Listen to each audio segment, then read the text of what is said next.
Mesdames et messieurs, bonjour ou bonsoir à toutes et à tous, ici Néthérion et j'espère que vous allez bien. Comme annoncé par le passé, il y a un petit délai entre le son et l'image de ma caméra car elle a de légers soucis et cela semble déranger tout le monde sur internet. Mais si jamais vous voulez aider à changer cet élément-là du décor, eh bien n'hésitez pas à passer sur Utip. C'est l'occasion de vous rappeler également que vous pouvez me soutenir pour quelques euros et accéder du coup à mon travail. Voilà, ça coûte quand même pas mal d'argent de remplacer ça. Donc ce n'est pas une priorité actuellement sur ma chaîne. Donc voilà, il y aura un délai, acceptez-le. Je sais que plein de gens me font des remarques. Je préfère le préciser en amont de vidéo. Voilà, si jamais vous voulez aider, c'est pas un souci. Sinon, eh bien, taisez-vous à jamais, comme dirait l'autre. Dernièrement, on a eu une discussion extrêmement animée en stream, et surtout avec l'une d'entre vous à Octogone, que je salue d'ailleurs, hein, Palette, si tu es là. Si tu es là, donc je te fais coucou. C'était très cool d'avoir discuté avec toi, Octogone. C'était vraiment une très chouette discussion. On a parlé un peu de cadre juridique, etc., etc. Mais ces discussions étaient à propos donc de la présence des intelligences artificielles de plus en plus régulièrement dans nos pratiques de jeux de rôlesque. Et bien que j'ai ouvertement pris le parti en fait des artistes et de mes amis illustratrices, car je considère que leur travail est c'est leur travail en fait qui est impacté en premier temps par ces outils-là.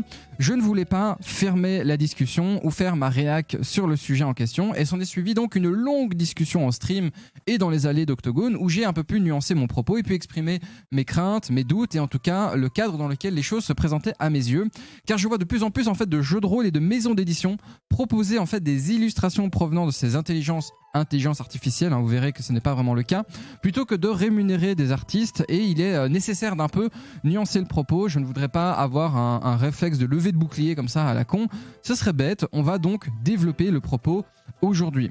Mais comme internet évidemment n'est pas un endroit où la nuance fait long feu, hein, vous connaissez probablement maintenant comment ça fonctionne, voici en fait ma petite réflexion. Et surtout un refresh, c'est ça que je veux dire, un refresh, un rafraîchissement sur ce qui a mis en fait le feu aux poudres ces derniers mois, parce que évidemment c'est très récent.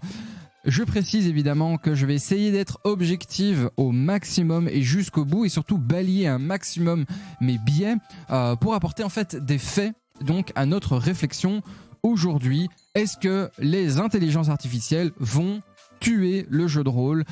C'est un peu plus complexe que ça, c'est un peu plus développé. Vous le savez probablement, mais voilà, il y a de plus en plus d'algorithmes, on va dire ça comme ça, qui peuvent maintenant imiter n'importe quel artiste, n'importe quel cadre de jeu et faire des illustrations comme ça en quelques secondes. Et en fait, certains artistes n'apprécient et voire détestent ça carrément. Une nouvelle génération évidemment d'outils de traitement d'images par l'intelligence artificielle peuvent reproduire en fait le style caractéristique d'un artiste et créer en fait une œuvre originale qui compile les données, qui compile en fait des données pour faire quelque chose à la frontière des codes et des mots-clés qui sont proposés dans le moteur de recherche. Tout le monde peut le faire, hein. Si vous dites chat avec un chapeau de couleur orange, il va compiler en fait différentes choses qui sont disponibles sur internet, il va reprendre les traits, etc. et il va vous faire un chat qui ressemble plus ou moins à un chat avec un chapeau orange. Voilà, parce qu'il a respecté les mots-clés que vous avez mis dans le fameux moteur de recherche, etc., etc. Et en fait, certains créatifs craignent en fait pour leur gagne-pain, à juste titre bien évidemment, mais cela va quand même un petit peu plus loin puisqu'il y a eu des faits ces derniers mois là maintenant, où la question s'est ouvertement posée avec des grands noms, et du coup ça a fait pas mal bouger la sphère au milieu jeu de rôle international, donc ce n'est pas juste le petit village français, c'est au niveau international. L'artiste suédois Simon Stålenhag, je pense que ça se dit comme ça, Stålenhag, on va dire ça comme ça, est connu hein, évidemment pour ses peintures obsédantes qui mêlent des paysages naturels à l'étrange futurisme des robots géants, etc., etc. Mais surtout, voilà, il y a un style graphique très particulier parce que voilà, on a des mystérieuses machines industrielles, des créatures extraterrestres, etc. Nous, on le connaît principalement pour avoir illustré et marqué ceci. Alors, est-ce qu'on va avoir la caméra ? Voilà, Tales from the Loop. Si vous connaissez Tales from the Loop, vous connaissez l'univers de Simon Stålenhag. Et il a illustré et marqué profondément donc notre milieu, car les jeux Tales from the Flood et Tales from the Loop sont littéralement ces univers. Donc, si vous connaissez la personne qui a mis le feu aux poudres, voilà, vous avez probablement les bouquins chez vous. Donc la patte graphique, vous la connaissez. Partons donc de ce principe-là. Et en fait, en début du mois d'août, Stollenhag donc a semblé éprouver, on va dire ça comme ça, on va dire ça poliment, a éprouvé lui-même une certaine crainte énorme dystopique lorsqu'il a découvert en fait que l'intelligence artificielle qu'il avait utilisée en fait était utilisée pour imiter son style. Alors j'ai le tweet en question ici. Je vais vous le montrer, regardez. Voilà, hop, le tweet en question, je vais essayer de le mettre en plus grand. Voilà, donc le tweet en question, donc c'est quelqu'un qui a dit Simon Stollenhag va bientôt perdre son travail quand j'aurai terminé d'entraîner mon modèle d'intelligence artificielle sur donc son art.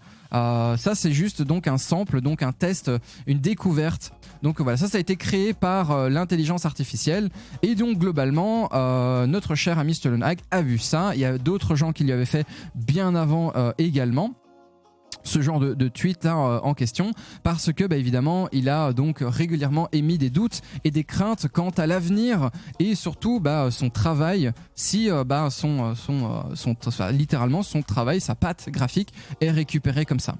L'acte en fait d'imitation de l'intelligence artificielle a été réalisé donc à la base par un certain Andrés Guadamus. On va l'appeler Guada, Andrés Guadamus, un étudiant en droit en fait sur la propriété intellectuelle à l'université de Sussex au Royaume-Uni et qui en fait étudie les questions juridiques liées à l'art généré notamment par les intelligences artificielles, car c'est quelque chose qui a vraiment énormément révolutionné plein de milieux et plein d'endroits. Si vous allez sur ArtStation ces derniers mois et ces dernières années, vous verrez une quantité affreuse d'illustrations compilées par ces outils-là. Il a utilisé un service appelé Midjourney, pour créer donc des images ressemblant à un style effrayant, le style en fait au style effrayant de Stollenhag, et il les a publiés sur Twitter. Guadamus dit avoir créé donc ces images pour mettre en lumière les questions juridiques principalement et éthiques en fait que peuvent soulever ces fameux algorithmes qui génèrent de l'art entre guillemets. Midjourney évidemment n'est qu'un des nombreux programmes d'intelligence artificielle capables de produire de l'art à la demande, comme on dit, en réponse à un texte, en utilisant en fait des algorithmes d'apprentissage automatiques donc qui ont digéré des millions et des millions et des millions d'images étiquetées provenant du web, pas toujours officiellement et légalement, ou tout simplement d'ensemble de données publiques, pas toujours composées également d'œuvres réellement libres de droit, comme la situation de vol d'illustration que la folie des NFT de ces derniers mois, dernières années a démontré. Après donc cet entraînement d'intelligence artificielle, ils sont donc capables d'imaginer presque toutes les combinaisons d'objets et de scènes et de reproduire en fait les styles de certains artistes avec une précision parfois assez étonnante. Et du coup donc monsieur Guadamus explique qu'il a choisi Stollenhag pour son expérience parce que l'artiste en fait a critiqué par le passé et l'art généré par intelligence artificielle et que l'on pourrait donc s'attendre à ce qu'il s'y oppose. Mais à la base, il affirme que son intention n'était pas de contrarier l'artiste en tant que tel ou de provoquer une réaction, on va dire, à chaud. Dans un billet donc de son blog qu'il a fallu un peu traduire et un peu travailler derrière, Monsieur Guadamus en fait valoir, j'essaie de me rappeler donc la manière dont il a dit, il fait valoir que les poursuites judiciaires pour infraction ont peu de chances d'aboutir avec ce genre d'outil-là. Car si une œuvre d'art peut être protégée par le droit d'auteur, un style artistique ne l'est pas encore à l'heure actuelle. Et qu'il s'agit d'un vide juridique énorme avec l'apparition de ces fameux outils qui peuvent reproduire des images à la manière de quelqu'un. Donc, il y a une grosse question qui est posée par l'étudiant en droit sur Internet. Évidemment, Stollenhag n'a pas été amusé du tout par sa rhétorique, genre pas du tout. Ça a été un échange assez violent sur Internet. Et dans une série donc de tweets, il a déclaré en fait que si l'emprunt à d'autres artistes est la pierre angulaire d'une culture vivante et artistique, il n'aime pas en fait l'art que l'intelligence artificielle propose parce qu'il révèle que ce genre de choses en fait dérivées et générées, est-ce que nos nouveaux entre guillemets seigneurs de la technologie espèrent nous donner en pâture dans leur vision de l'avenir. En gros, c'est très intéressant de voir ce genre d'outils développés là, mais il a peur de voir, en fait, de construire sur les choses qui ont été faites, et en fait, il n'y a plus de créativité. Rien n'est plus froid et inhumain en fait qu'une intelligence artificielle. Voilà, j'ai ici le document. Rien n'est aussi froid et inhumain qu'une intelligence artificielle qui compile de l'art comme une créature rapiécée, tel un patchwork de morceaux de corps, au lieu de créer une créature à part entière. Évidemment, Guadamuz, suite à ça, s'est excusé publiquement auprès de Stollenhag et affirme avoir supprimé l'ensemble de ses tweets qui contenaient notamment les images dérivées. Il affirme également avoir reçu des messages de colère, dont des menaces de mort, évidemment, c'est inadmissible, de la part de certains utilisateurs de Twitter qui désapprouvaient donc son coup d'éclat. Et du coup, le fait qu'il ait provoqué en fait cette prise de conscience, qu'il y a un vide juridique là-dessus. Il affirme que c'était au départ juste une expérience qui incitait à la réflexion et que malheureusement elle a été mal interprétée et était surtout vue comme une attaque vis-à-vis donc de l'artiste, mais c'était surtout pour alerter les artistes qu'il y a un vrai vide juridique énorme sur lequel actuellement ils ne peuvent rien faire. Il a même dit: je suis un universitaire ennuyé et doux le jour, mais apparemment la nuit je deviens un espèce de super méchant qui détruit le gagne-pain des artistes ou quelque chose comme ça. Voilà, dans un courrier, dans un email, Stollenhag déclare qu'il s'oppose à la façon dont Guadamuz a présenté son coup d'éclat, mais accepte officiellement ses excuses. La situation s'est globalement arrangé à ce niveau-là, mais ça a mis le feu aux poudres en fait sur plein d'autres choses, sur plein d'autres réalités. Et l'artiste ne considère pas les images d'intelligence artificielle imitant son travail comme du plagiat en raison donc de leur aspect novateur, et pense en fait que des outils comme celui utilisé pourraient s'avérer utiles à l'avenir pour exposer de nouvelles idées artistiques. Donc il y a eu également de l'eau dans son vin, comme on dit, de la part donc de Stollenhag, qui reconnaît que oui, en fait il y a un aspect novateur, c'est vrai, même si de prime abord la manière dont ça a été fait c'était peut-être pas le plus correct. Et qu'il y a eu donc une montée sur les remparts, comme on dit. Mais voilà, Stollenhag n'apprécie pas la façon dont les nouvelles technologies en fait peuvent être mises en place pour enrichir des entreprises technologiques et des PDG principalement, déjà très puissants sur Internet, pour ne plus devoir payer une seule partie de leur équipe qu'ils vont tout simplement remplacer par ces équipes-là. Et ça, c'est le fond en fait de la crainte. Je reprends, attendez, le document. Voilà, c'est ce que Stollenhag dit. L'intelligence artificielle est la dernière et la plus vicieuse de ces technologies. Elle prend essentiellement des vies entières de travail d'artistes sans leur consentement et utilise ces données comme l'ingrédient central d'un nouveau type de pâtisserie qu'elle peut vendre à profit dans le seul but d'enrichir une bande de propriétaires de yachts dans leur privé. Là, ce qui est en fait globalement dit, c'est que on prend le travail des gens plutôt que de rémunérer des gens dont c'est les compétences et dont c'est le boulot. Les algorithmes sont utilisés pour générer de l'art depuis des décennies, ça c'est pas nouveau, c'est quelque chose qui existe depuis très très très longtemps, mais une nouvelle ère en fait de l'art de l'intelligence artificielle a commencé en janvier 2021 lorsqu'en fait la société de développement de l'intelligence OpenAI a annoncé tout simplement DALL-E. Ceux qui connaissent un petit peu les programmes, DALL-E, un programme en fait qui utilise les récentes améliorations de l'apprentissage automatique pour tout simplement générer des images à partir d'une chaîne de texte. En avril en fait de cette année 2022, donc là maintenant il n'y a pas très longtemps, la société a annoncé évidemment DALL-E 2, qui peut générer des photos, des illustrations et des peintures qui semblent avoir été produites par des artistes humains. Et en juillet dernier, OpenAI a annoncé que DALL-E serait mis à la disposition de tous gratuitement et que les images pourraient être utilisées à des fins commerciales. Tac, et là ça a tiqué. OpenAI restreint ce que les utilisateurs peuvent faire avec le service. Donc ça, c'était une des contreparties, une des exigences qui étaient mises en place par la société, en utilisant notamment des filtres de mots-clés et des outils capables de repérer certains types d'images qui pourraient être considérés comme offensants ou tout simplement inappropriés. Donc voilà, OpenAI globalement est un des outils qui a le plus de réflexion à ce niveau-là. Par contre, d'autres ont créé des outils similaires, comme Midjourney, notamment utilisé par Guadamuz pour imiter le style de Stollenhag. Et en fait, ces outils similaires peuvent différer dans leurs règles d'utilisation appropriées, car chaque intelligence artificielle a des règles différentes. Donc les fameux règles là que vous validez au début, alors que l'accès au générateur artistique de l'intelligence artificielle commence à s'élargir, de plus en plus d'artistes s'interrogent sur leur capacité à imiter le travail des créateurs humains. quand on sait à quel point les différences de règles dépendent de chaque site et de chaque propriétaire d'intelligence artificielle. Et du coup, ça peut ajouter un flou énorme à la situation parce que certains, tu vas te dire, ok, ça je peux l'utiliser de manière commerciale parce que on a retiré par exemple tous les mots-clés qui sont en lien à la manière de artiste. Par exemple, chat avec un chapeau orange à la manière de Magali Villeneuve, hein. Eh ben, par exemple, à la manière de est interdit, Magali Villeneuve est interdit également. Donc, chat avec un chapeau orange, vous pouvez.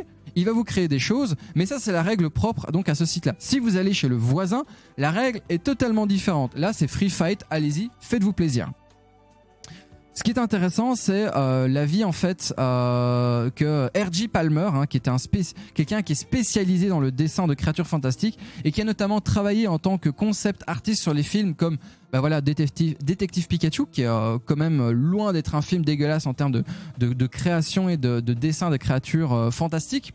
Et en fait, il explique que c'est la curiosité qui a poussé à essayer notamment DALL-E de son côté, mais qu'il est aussi devenu un peu nerveux quant à ce que ces outils en fait d'intelligence artificielle pourraient signifier, notamment pour son gagne-pain et pour sa profession. Un peu plus tard, il a d'ailleurs également dit qu'il a été choqué de voir les utilisateurs du générateur d'images open source Stable Diffusion échanger en fait des conseils entre eux pour générer des œuvres dans différents styles en ajoutant des noms d'artistes à une invitation textuelle précise. Donc il y a une volonté, certains, une petite partie peut-être infime, mais peut-être grande également, mais en tout cas il a vu des utilisateurs donner des conseils et un moyen d'un peu de chipoter entre les règles de chaque truc pour avoir en fait des œuvres à la manière de ce qui normalement pose problème. Donc, Monsieur Palmer déclare que lorsqu'ils alimentent le travail d'artistes vivants et actifs, qui, vous savez, luttent déjà pour survivre, c'est tout simplement en fait mesquin, pervers et extrêmement dangereux d'utiliser et de laisser ce genre de possibilités-là entre les mains de tout un chacun. David O'Reilly, donc un artiste numérique qui a notamment critiqué et depuis très longtemps DALL-E depuis 2020, il estime en fait que l'idée d'utiliser ces outils qui se nourrissent en fait d'œuvres passées pour créer de nouvelles œuvres qui rapportent de l'argent semble totalement mauvaise. Alors, ils ne possèdent concrètement aucun des matériaux qu'ils constituent et ils font quand même quelque chose. Ce n'est pas comme si Google Images faisait payer. Et c'est là en fait que ça pose problème parce que la plupart de ces outils-là demandent au bout d'un moment de payer. Parce que l'intelligence artificielle, oui, mais il faut payer les machins, etc., etc. Mais les ingrédients de base de ce qui est utilisé la plupart du temps par la majorité de ces fameuses intelligences artificielles, eh ben en fait, sont prises gratuitement ou illégalement la plupart du temps, comme c'est le cas par exemple tout ce qui est de Simon Stollenhag, Magali Villeneuve, etc., d'Internet. Et en fait, le PDG de Jump Story, ce qui est en fait Jump Story, pour ceux qui ne savent pas, c'est une société danoise, si je dis pas de bêtises, d'images de stock, hein, pas la manière de Shutterstock, etc., dit ne pas comprendre comment les images générées par l'intelligence artificielle peuvent être utilisées commercialement, puisque normalement, il faut rémunérer et payer tout ça. Il explique qu'il est fasciné par cette technologie, mais aussi profondément inquiet et sceptique pour l'avenir de notre job. Anna Wong, porte-parole évidemment de OpenAI, puisque c'est principalement cet outil-là que j'ai suivi ces derniers mois, a fourni une déclaration indiquant que les services de création d'images de la société étaient utilisés par de nombreux artistes également, et que la société avait sollicité donc les commentaires des artistes pendant le développement de l'outil afin de respecter un maximum donc leurs craintes, enfin respecter, de calmer leurs craintes et de respecter leurs besoins. Le droit d'auteur s'est adapté aux nouvelles technologies dans le passé et devra faire de même avec le contenu généré par intelligence artificielle, indique ce fameux communiqué donc de la firme. Nous continuons à solliciter, voilà, il est là. Nous continuons à solliciter le point de vue des artistes et sommes impatients de travailler avec eux, et elles, évidemment, et les décideurs politiques pour aider à protéger le droit de ces fameux créateurs. Mais en attendant, nous n'avons pas le poids politique pour faire changer les choses. C'est à vous de pousser le bateau. C'est le train, le bateau, je sais plus trop. Bien que Guadamuz pense qu'il sera difficile de poursuivre quelqu'un pour avoir utilisé une intelligence artificielle pour avoir copié son travail, il s'attend à ce qu'il y ait des poursuites au final. Il y a absolument toutes sortes de litiges à un moment donné, et c'est la raison pour laquelle j'en parle aujourd'hui, j'en suis sûr. Selon lui, la violation de marques déposées, comme par exemple le logo d'une marque ou l'image d'un personnage tel que Mickey Mouse, bête exemple, tu vois, pourrait s'avérer plus délicate sur le plan juridique, car finalement, en fait, les seules personnes qui pourront se défendre vis-à-vis de ces intelligences artificielles-là seront ceux qui auront les moyens d'aller en justice pour ces raisons-là. D'autres experts juridiques qui accompagnent et qui contredisent un petit peu Guadamous sont moins sûrs en fait que ces fameuses contrefaçons générées par intelligence artificielle reposent sur des bases juridiques solides. Et là, je vais vous donner un peu différents avis que j'ai compilés. Bradford Newman, voilà, qui est un associé du cabinet juridique de Baker McKenzie, qui est spécialisé dans l'intelligence artificielle, dit « Je pourrais voir surgir un litige de la part de l'artiste qui dit que je ne vous ai pas donné la permission d'entraîner votre algorithme sur mon art personnel. » Mais c'est une question complètement ouverte de savoir qui gagnera un tel procès, puisqu'actuellement, il y a encore et toujours un énorme vide juridique sur l'utilisation donc de ces illustrations. Pour en revenir enfin à la question du jeu de rôle, pourquoi est-ce qu'évidemment j'ai développé tout ça en amont? Personnellement, je n'ai aucun souci avec le fait que les gens utilisent ces outils pour compléter leur propre table privée. Je pense que ce sont des chouettes outils et je ne veux pas que cela passe pour de la morale, en tout cas cette vidéo-là. Là où ça me dérange profondément, c'est quand on m'envoie des demandes pour parler de projets de jeux de rôle et que je vois qu'on utilise Midjourney, DALL-E ou n'importe quelle autre intelligence artificielle et que l'en plus... Ça, c'est le truc qui me dérange, c'est que dans le crowdfunding, on demande une partie du budget pour les illustrations. Là, personnellement, ça me dérange. Utiliser ces outils pour ne pas payer ou rémunérer les artistes qui font littéralement vivre nos créations. Hein. Vous êtes content d'avoir un beau bouquin entre les mains avec des belles illustrations. Vous vous dites « Ouah, c'est trop beau, c'est bien fait, c'est ouah, incroyable ».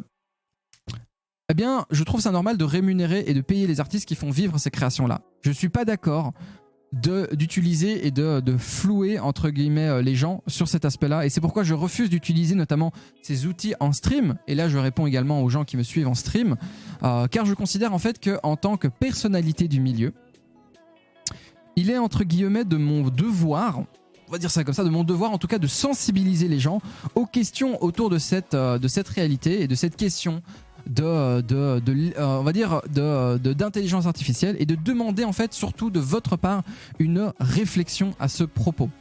Que vous l'acceptiez ou non, d'utiliser, de ne pas utiliser, etc. C'est votre droit le plus strict, et pour 95-90% des gens, ces outils sont juste parfaits, et je dis absolument pas le contraire, mais s'il vous plaît, gardez cet élément en tête, ça marche, est-ce que je peux compter sur vous ?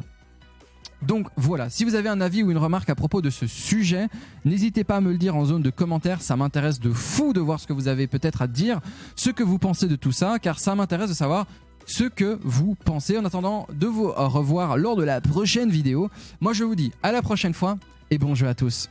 Ciao tout le monde.